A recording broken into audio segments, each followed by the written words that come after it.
आर्यमुनि संसार का त्याग कर हिमालय आ गया था।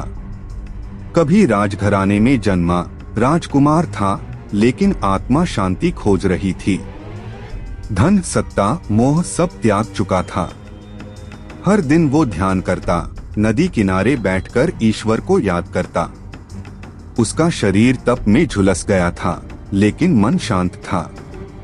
हे प्रभु, क्या यही सत्य है? क्या प्रेम, पीड़ा, जीवन ये सब माया है, या फिर किसी जन्म का ऋण अभी बाकी है? एक दिन घने बादल छाए, तूफान आया। साधु गुफा में था, तभी उसे किसी स्त्री की चीख सुनाई दी। भागकर बाहर आया, देखा एक युवती बेहोश पड़ी थी, उसके पैर से खून बह रहा था। वो उसे अपनी कुटिया में लाया, जड़ी बूटियों से उसकी मरहम पट्टी की। 3 दिन बाद वो होश में आई। तुम कौन हो? यहाँ कैसे आई? युवती कमजोर आवाज में, मेरा नाम गौरी है। मैं भाग कर आई हूँ, वहां से जहां प्यार नाम की चीज नहीं बची। गौरी साधु की सेवा करने लगी। वो हर दिन जल लाती, खाना बनाती और गुफा साफ करती। धीरे धीरे दोनों के बीच एक अजीब सी भावना पनपने लगी। साधु विचलित था, वो स्वयं से लड़ रहा था। ये स्त्री क्यों मेरे हृदय को हिला रही है? मैंने तो प्रेम को त्याग दिया था, या शायद यही मेरी अंतिम परीक्षा है। गौरी उसकी आंखों में देखती और कहती, आप में कुछ है जो मेरे हर जख्म को भर देता है।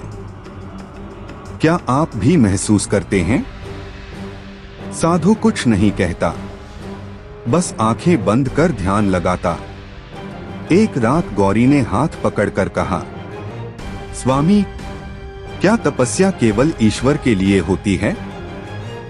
क्या प्रेम भी तो आत्मा को छू नहीं सकता? साधु की आंखों से आंसू बह निकले। साधु, तुम मेरे हृदय का वो भाग हो जिसे मैंने कभी समझा ही नहीं। पर मेरा मार्ग मोक्ष का है, न कि संसार का। मैं तुमसे प्रेम करता हूँ गौरी, लेकिन ये प्रेम आत्मा से है, देह से नहीं। अगली सुबह साधु चला गया, केवल एक पत्र छोड़कर। गौरी, अगर मेरा प्रेम सच्चा है तो हम फिर मिलेंगे। इस जीवन में नहीं तो अगले में जरूर। गौरी उस दिन से साधु की प्रतीक्षा करती रही। हर पूर्णिमा को वो उसी जगह दीप जलाती है।